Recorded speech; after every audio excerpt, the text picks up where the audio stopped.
Thanks everyone for coming to our second lecture in the Media Matters series. We're really fortunate today to have one of our recent graduates come and visit us. Kirsty Peters graduated in 2014. Ages ago, I remember when Kirsty was in first year, sitting in what was then called web animation, that is now called interactive media. Kirsty did a particularly attractive animation of a poem that involved suicide or something, I think I remember. Yeah, wow. Dripping blood and stuff. So Kirsty is now a successful illustrator. She runs her business and soon to be published author.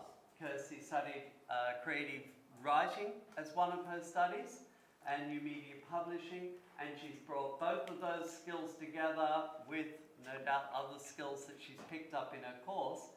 Now runs her own business, and her latest book, which I'm sure she'll tell us about, is going to be published on the 15th of November in London. So let's make her feel welcome. Hi everyone. So as Peter said, I am Kirsty. Call me Kirsty Latoya. I graduated in 2014. My degree is in English language and communications with new media publishing and creative writing with a year abroad. A very, very long degree title. I graduated with a 2-1, which I was very happy about. And yeah, just to start off, I'm going to do 2 truths and a lie with you guys, and you guys can tell me which one you think is the lie. Okay, so last year I met Prince Harry. Somebody I don't know has my face tattooed on them, and I've appeared on 3 TV channels on the same day. So hands up if you think meeting Prince Harry was a lie.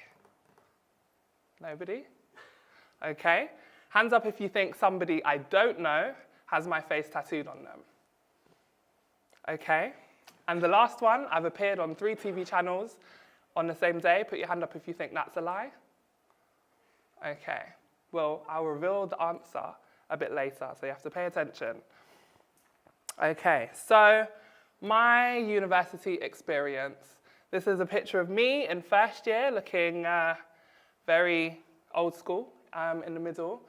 I loved my first year at university.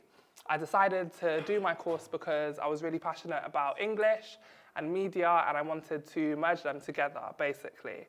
I got involved with a lot of activities.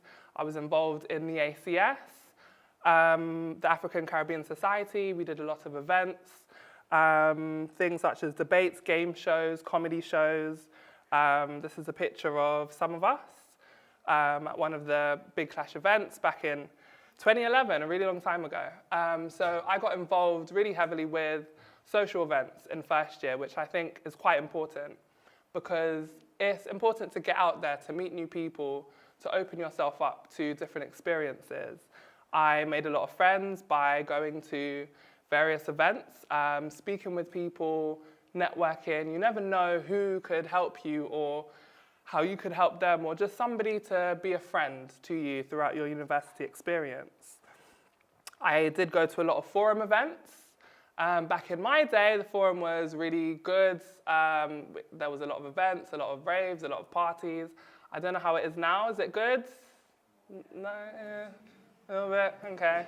Sorry about that. So yeah, we had a fabulous time, but as well as partying and having fun and going to these extracurricular activities, I did work hard as well. And I really enjoyed my classes in first year. I did think about changing my degree to animation and illustration, which the university offer. However, I decided to stick to my current degree just because I wanted to open myself up to more opportunities. Knowing that I already had the skill to do art and illustration, I thought, let me study something else, so at least if I don't go down that route, I can still have a backup in my future career. So in second year, I decided to knuckle down and kind of work even harder because study abroad was introduced as an idea, and I decided that it was something that I wanted to do. Has anyone thought about study abroad yet in your course? Yeah, some of you? Okay, so I was really, really interested in doing that. And I went to a lecture that they had on study abroad.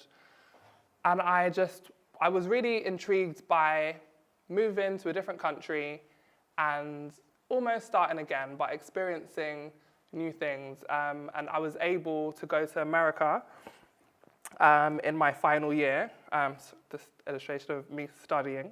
I was able to go to America in my third year, and I went to New York.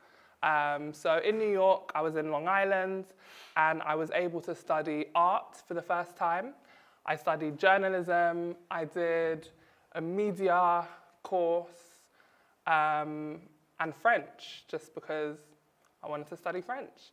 And it was a fantastic experience. And if anybody is thinking about doing study abroad, I would encourage it, because it opened my eyes up to so much. And even though moving kind of away from home for university, which I'm sure many of you have done, moving abroad is a whole different experience, but it's an amazing one. Going to uni in America, I felt was just like the TV programs, the films, everything was the same. They were very excited, they were very happy. There was a lot of fraternities and sororities. Again, I took part in a lot of events.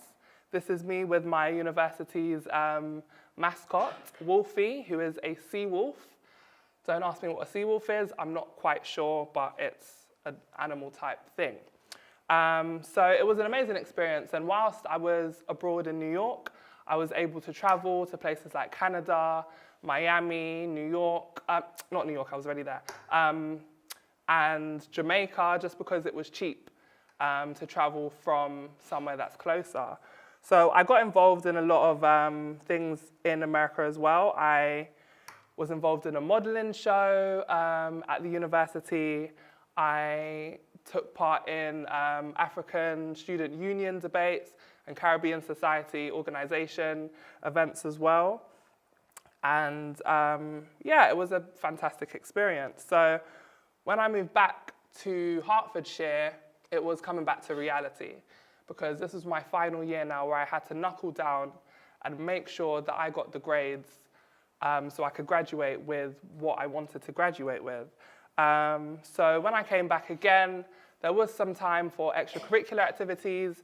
My friends, we did go out, we did enjoy ourselves, but the work rate was 10 times more harder now, because we had to knuckle down and we had to make sure that despite our fun and whatever we were doing, parties, that we were actually putting in the work. Because at the end of the day, if you don't discipline yourself, it's only going to be at your own hands, the degree you get at the end of the day. So we came back, I was able to graduate with a 2-1, and throughout my 4 years at university, there were a number of courses and modules that helped me and that I took from university, particularly in Peter's class that I took, New Media Publishing. So we did a lot of web design, and Peter made us create websites from scratch using Dreamweaver, which I will never forget because it was so painstakingly long. And once the process was complete, he then said, by the way, guys, nobody makes websites like this anymore. Everybody uses sites like WordPress to make them quicker. And we were shattered and devastated.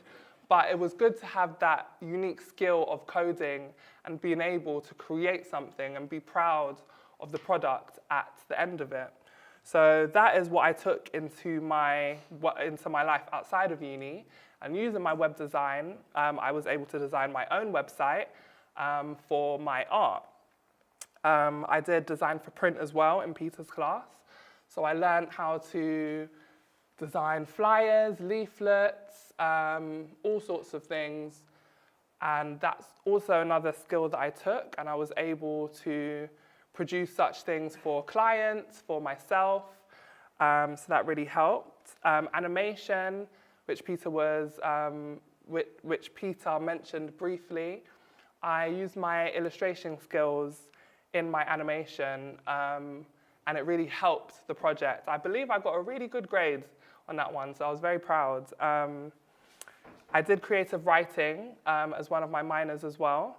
And when I started my degree, I was not best pleased about doing creative writing, but I thought I'd give it a go. And it enabled me to really work on my skills in depth and get better at writing. And so throughout my university experience, I did perform spoken word at many events, and it gave me the confidence to continue this outside of university as well.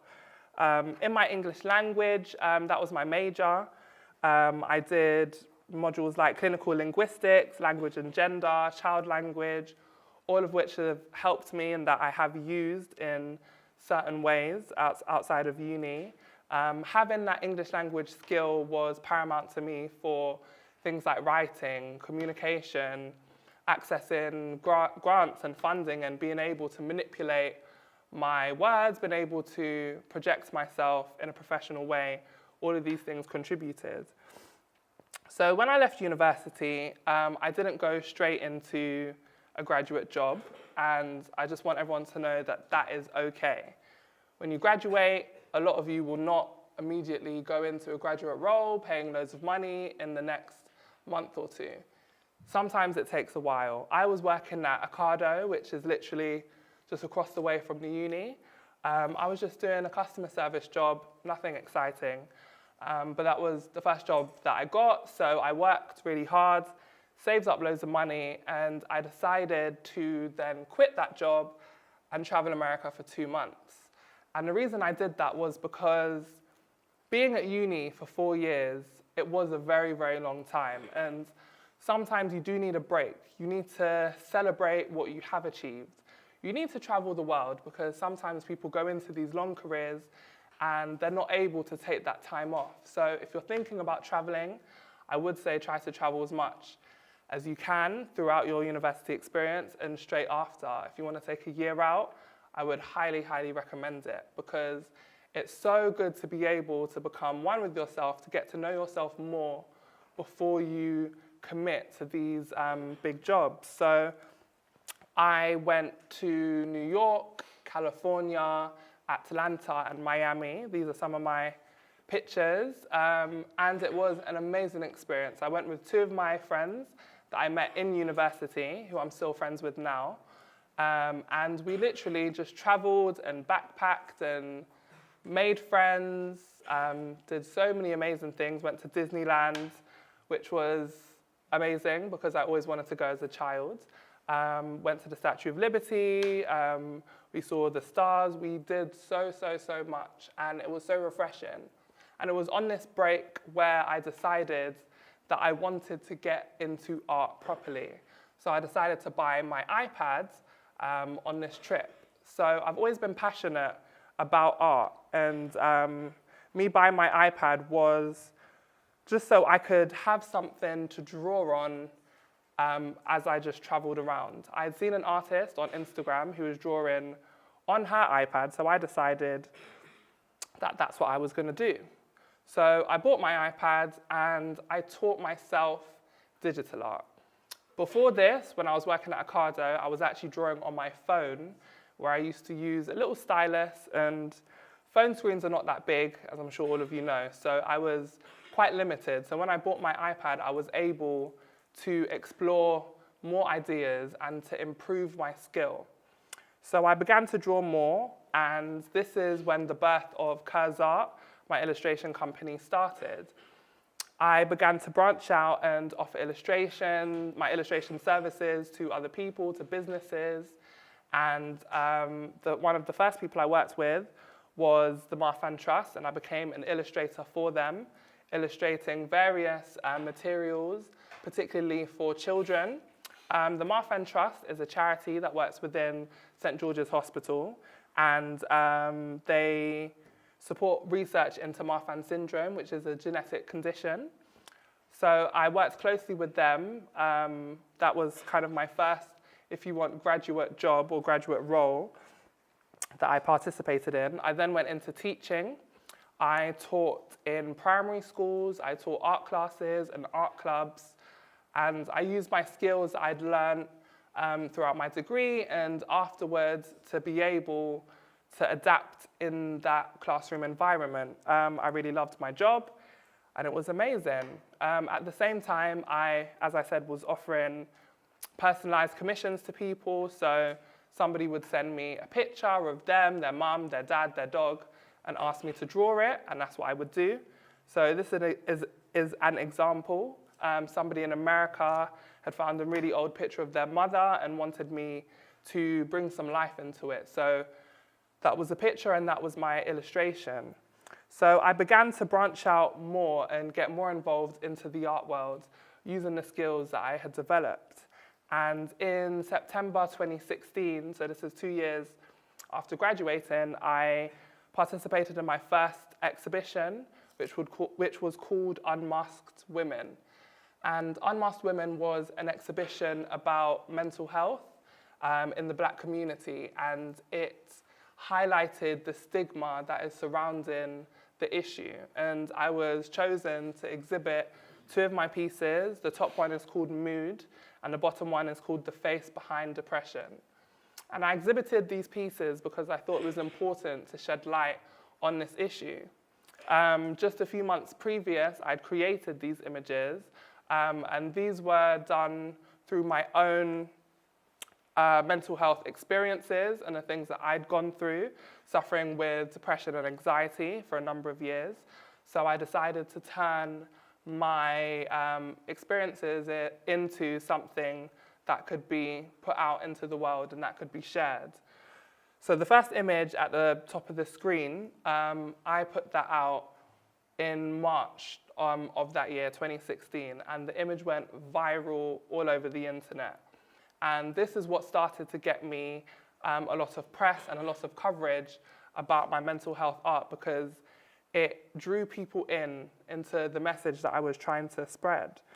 So after that point, there was a lot of people getting in touch with me. I managed to work with BuzzFeed, ITV, the BBC, Huffington Post, the Evening Standard, all of which covered articles of me, shared my story through my art. And one of the main reasons my art with mental health began was because in that same year of 2016, I lost my mother very suddenly.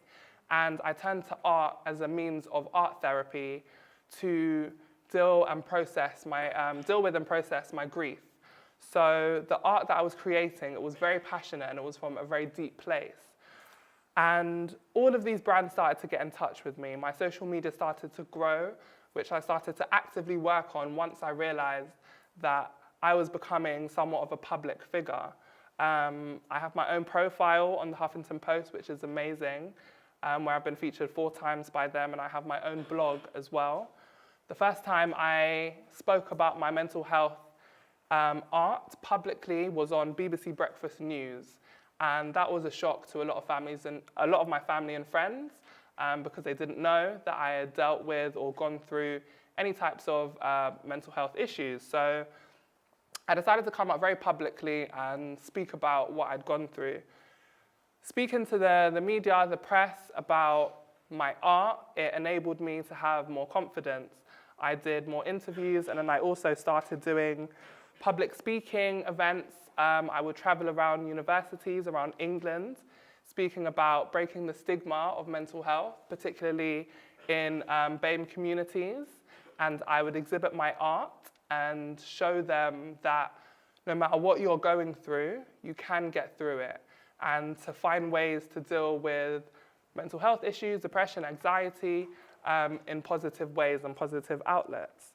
So I began to do my own exhibitions, which was amazing because it's never something I thought I could pull off on my own. So I did my first exhibition in September of 2016, and then my second one in July 2017, so last year. And I had an amazing response from people. I began to do more work. I went into prisons, and one of the prisons I went into was Belmarsh, and I spoke to the inmates there about an image that I'd created, which you can see on this promotional material. It had been used for a workshop for the inmates to encourage them away from gang mentality, the gang lifestyle, and other negative things. And I was able to speak to them, and speaking to some of the young men, they were telling me that my art was all over the prison and that my art was in their cells. And it was such an amazing experience to hear how my art could touch people in different ways, which I didn't really think I'd ever get there. So I started to do a lot of work in the community. I would go into schools as well and just speak about the importance of mental health and basically processing it effectively. When I was in my last year of university, I actually took some counselling. I saw it on StudyNet that they were offering free counselling, so I thought, why not? It's free, and I like free things. So I thought, I'm going to take advantage of this. And I would advise as well, if the service is still available through the university, to definitely get involved. You don't have to be going through anything, but sometimes it is really good and really important to talk to people about the things that you are going through. And I really benefited from my counsellor. When I first walked in, I was very nervous, but months later, we built a great relationship, and he helped me through a lot of my issues. So, as I said, I started my art around mental health. So these are another 2 pieces. And all my art is created on my iPad, where I use my finger as a stylus. And as I said, it started on my phone with a stylus, but then I kept on forgetting it. So when I bought my iPad, I thought, let me just try with my finger. My art wasn't always good. I did start from scratch, and I did have to teach myself. I'm just going to quickly show you my process of how I create my art. So this is another illustration that I did. So as you can see, it took 7 hours and 36 minutes for this piece, and it's 16,655 brush strokes. So that's me doing this 16,000 times. I draw with my middle finger, by the way. So this is how this is how the process begins.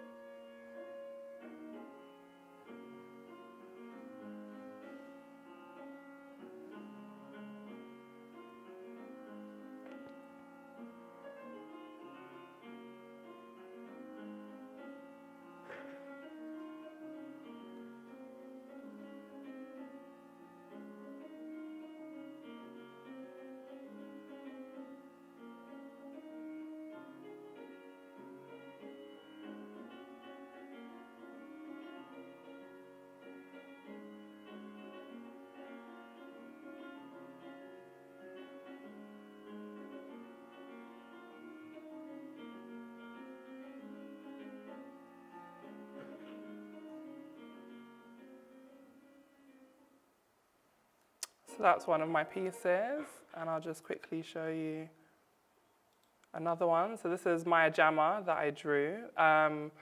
This took me 7 hours, 8 minutes, and it was 15,841 brush strokes.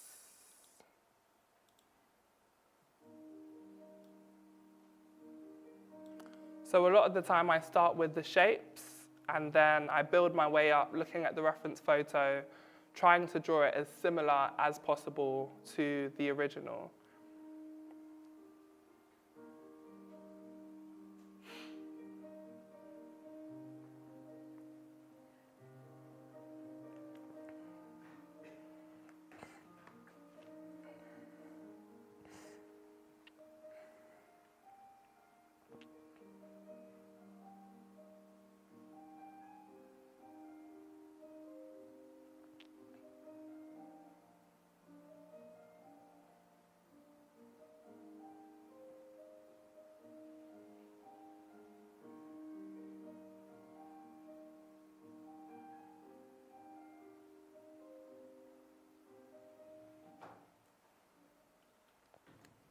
So those are two examples of my art. So before, when I spoke about my two truths and a lie, you guys believed that a stranger having my face tattooed on them was a lie. I can reveal that it was the truth. And this is the video of a stranger with my art piece of my face tattooed on them.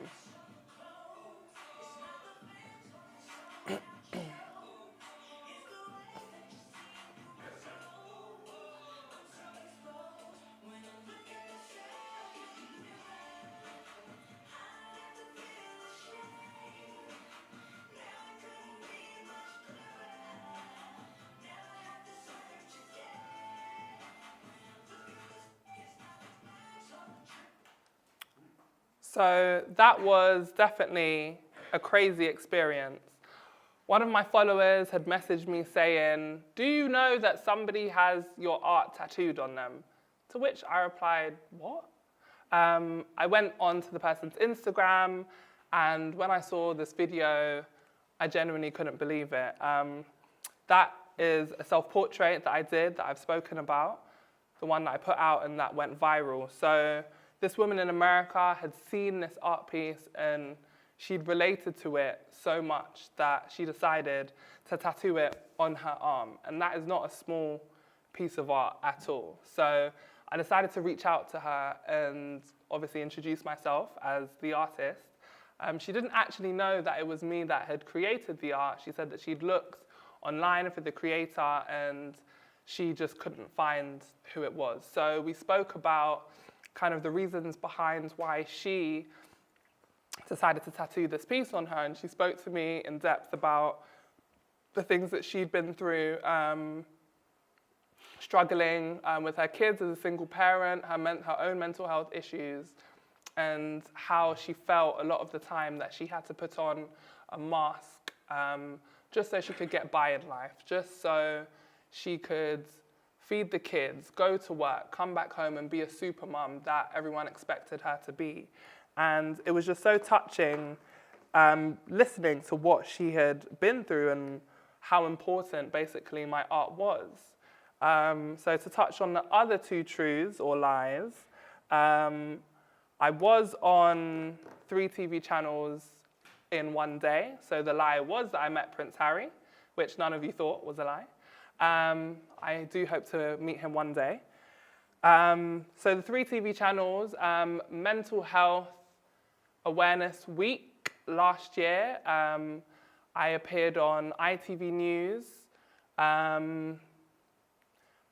Channel 5 News and London Live News, all in the same day, all featuring different aspects of my art and its relation to mental health. I went on to London Live News live, and the other 2 were pre-recorded. So it was an amazing experience having so much media coverage in one day, which I wasn't really prepared for, and I didn't really expect either, to be honest. But it was amazing to be put out into the media as somebody who is making changes and trying to break the stigma, which I kind of keep on coming back to.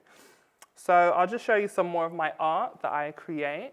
So these are portraits. I do enjoy doing portraits just because I can really capture a person's uniqueness or beauty, and that's what I really go for when I draw people. I like to draw out just the amazingness of their character, and these are 2 pieces that I really admire. The first, the lady, she is a model, and when I saw the picture, I was just instantly captivated just by her beauty and just how different she is. Sometimes in the media, we're kind of only fed certain ideals of beauty, and I like to explore the different kinds. And the second picture, my friend Shay Lingo, he's a rapper, he got this Wakanda tattoo after watching Black Panther. Some of you may have seen the original picture, which kind of blew up over the internet. People called him stupid. So over the years, I've been involved with kind of drawing numerous people. Our new princess. I drew at the time of the wedding. So when the wedding was happening on TV, I decided that I wanted to draw her, and I got this piece finished and completed before the end of the TV special on the wedding, which I'm really proud of. So I put this out and got an amazing response back.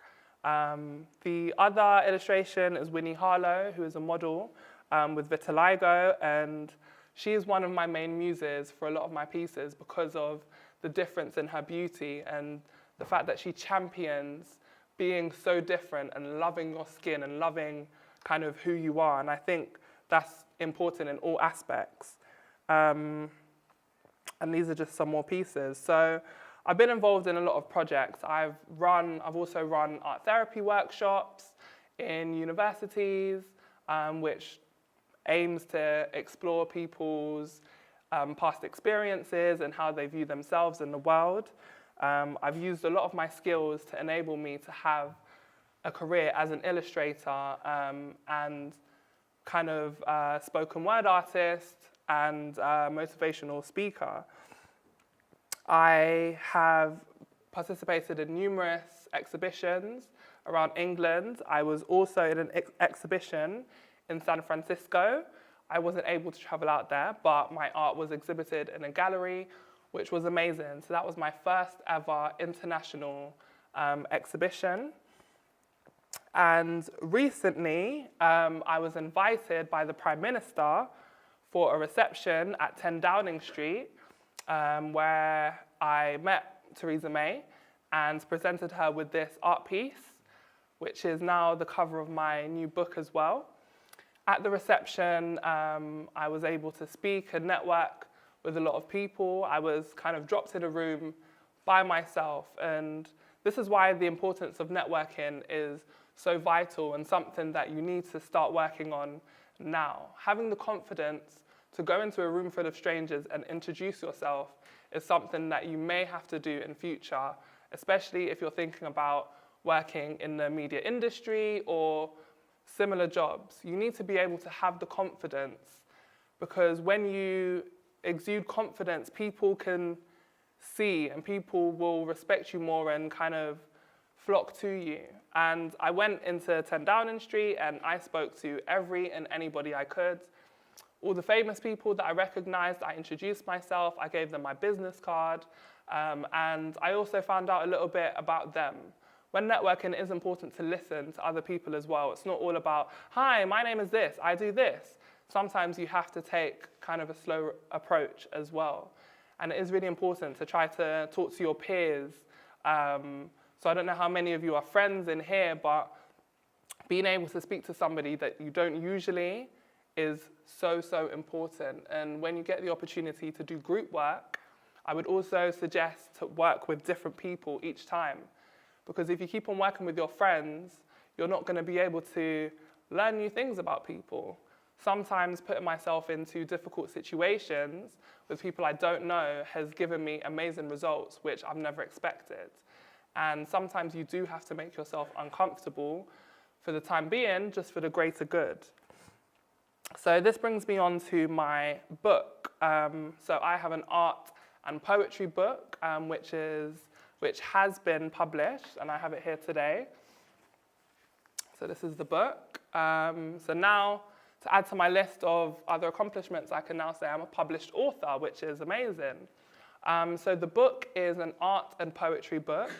So again, I've used the skills that I have kind of worked on throughout the years and developed a product that speaks about mental health, love, identity, and womanhood, and the importance of all these themes. So in the book, there are various illustrations, and a number of them have poetry that go with that. And in the beginning, there's an introduction, basically about my life and how I've got to this point of creating this book. And it does explore some of the mental health issues that I faced growing up and some things in my childhood as well. So I believe it's a very important book, and the launch is happening next month. So if any of you are in London, come and speak to me after, and I'll see if I can get you down on the guest list to come in. And so this book is really important to me because it's something that I've worked towards from the beginning, from leaving university really. Creating all these art pieces, producing kind of various different materials online, it's all led to this point. All my performing in university of poetry and doing that through my degree as well, it's all helped. And what I would say is whatever you want to do, if you have a dream, if you have a goal that you are considering now, to try and work on that. If you have a business idea, try to explore it more. If you can't work on it by yourself, bring in somebody you trust, bring in one of your friends. This time that you guys, this time is very important in your first, second years of university, because if I had known that I wanted to write a book, to become an illustrator in my first year of uni, I would have started this a lot earlier. And who knows where I could be at this time, but I started late, which is still fine because everybody's journeys are different. But if you do have something that you're passionate about, please take that seriously and start working on it. I know uni can be daunting sometimes, it can be difficult to get up for those 9 a.m. lectures, but at the end of the day, there will be some spare time that you have that you can work on your craft, that you can work on your skill, and that you can develop into becoming whatever you want to do, becoming whatever you want to be and getting into the particular sector, whether it's media, whether it's anything else that you're passionate about. So my advice to all of you is just to work hard, but it is important to have a work-life balance. Don't dedicate all of your time to working and studying.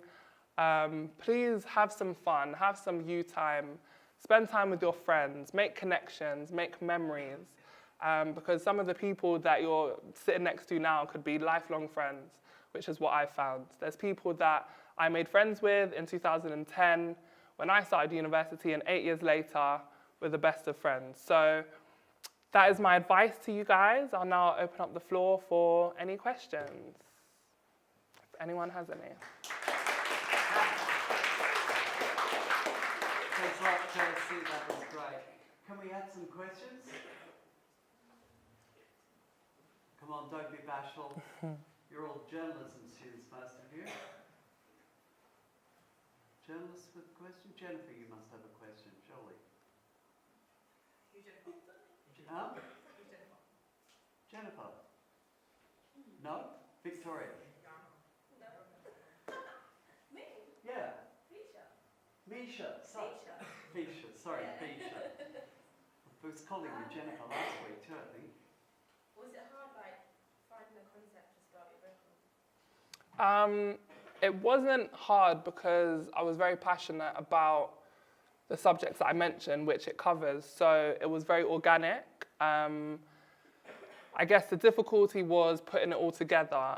So I have a publisher called Own It London, and they're an independent publishing group, and being able to give my art over to somebody to critique and to cut down and for me to change my words or to edit was a very difficult process. So that was where the difficulty arose, basically, but not really in the ideation of the book. Yeah, that was quite organic.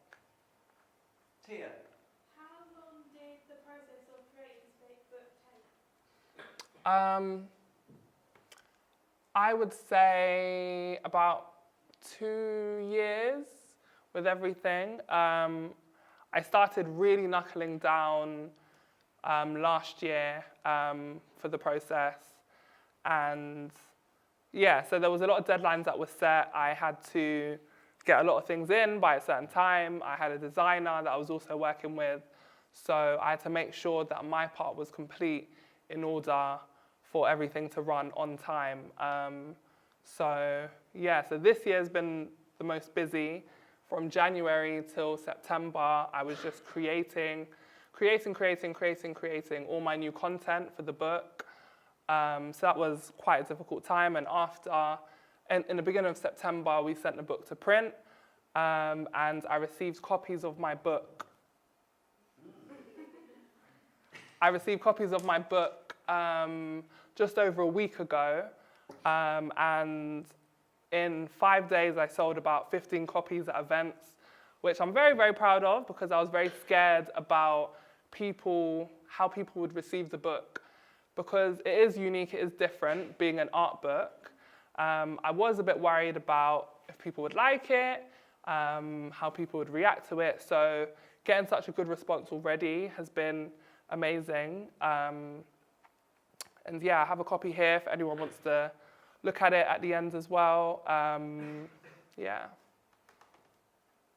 What app do you use on your iPad? What are you using? I use Procreate on my iPad. So it's an app that's similar to Photoshop in a sense.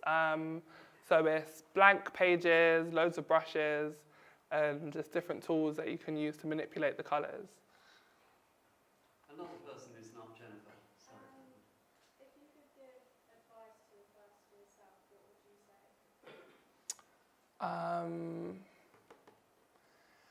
Advice to my first year self, I would say to concentrate on what I'm passionate about and to put more hours into that rather than wasting hours. I wasted a lot of hours like just watching pointless things online and on YouTube and just stuff that I could have put those hours into actually creating art or learning a new technique or just picking up a different hobby. I could have used my time more wisely. I think in first year, it may feel like you have a lot of time, but as the years progress, you will have less time because you'll have harder workloads. So advice to my first year self is to, just look at what I'm passionate about and take more time to work on that. Yes. I think I have a 2 or 3 part question. So I would like to know what year you started your business, what gave you the confidence to start a business at such a young age, and what tips you have for us as young people to start our own business eventually. Okay, so I started my business in 2014, and it was really difficult. I tried to start up social media before with branding, which didn't really work out. Instagram shut down my account, which was really annoying. So I had to start again. And what gave me the confidence was knowing that I had something to give to other people, to the world, something that I wanted to show others that would help them, that would benefit, or that they just like it. And because of the response I'd got with past artwork or just past projects that I'd participated in, this also helped me with my confidence. And when I decided to launch my business, it was a difficult step, but it's all about preparation. If you want to launch a business, it takes a lot of time to research, to look at your competitors. That's something I did. I went and I looked online, okay, well, who is doing something that's similar to me? Whose style is similar to me? Whose audience is similar to me? And then you look at their strengths and their weaknesses. And where you find weaknesses, you try to make your business better than theirs in that sense. And it is all about just spending time to develop your business properly, no matter what it is. Branding is really important.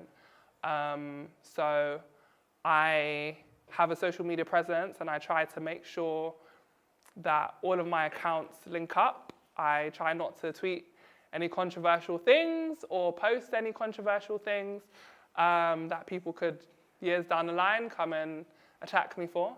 I try to post positive content as well as my art. I try to make sure that my social media reflects me in a positive light because that is also part of my business and it is where I've gained a lot of business from.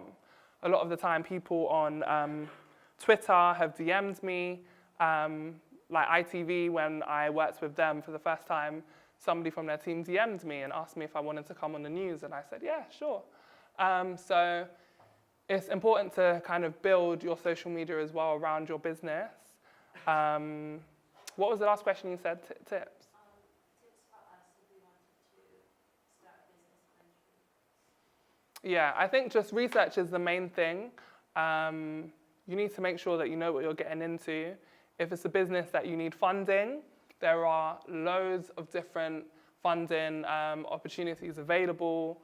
They could be from your council back home, from the Arts Council, from various different organizations. So always look into free funding or grants, because usually there is something that can help you if you need that. And as I mentioned before, if you do need a business partner, look for somebody you trust and somebody that is not going to annoy you 6 months down the line when you're trying to focus. Sometimes sacrifices are necessary as well, which is what I've learned in business. So personal sacrifices sometimes to make sure that your work is done and that you're kind of on track. Are there any more? One more question, I think, and then we're going to have to finish up. If you go about finding a publisher. My publisher actually contacted me. So I did a project with them last year, which was an animation project using my skills that I'd got from Peter's class. And we worked really well. I liked them, they pay me well, they pay me on time. The project was amazing. We put it on in, I forget the cinema, but it's a cinema in Hackney. It was shown, and the relationship was very strong from there. And a few months later, they contacted me and said, how do you feel about writing a book? And I said, let's do it. And that's literally how it started.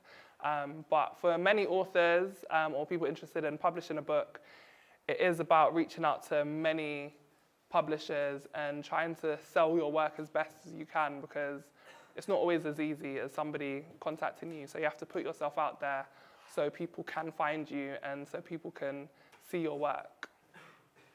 I'm sorry, Lewis and Bolu, I think we're going to have to finish here because we've got a class that's coming in here after us. But I'd just like to thank Kirsty again for a wonderful talk.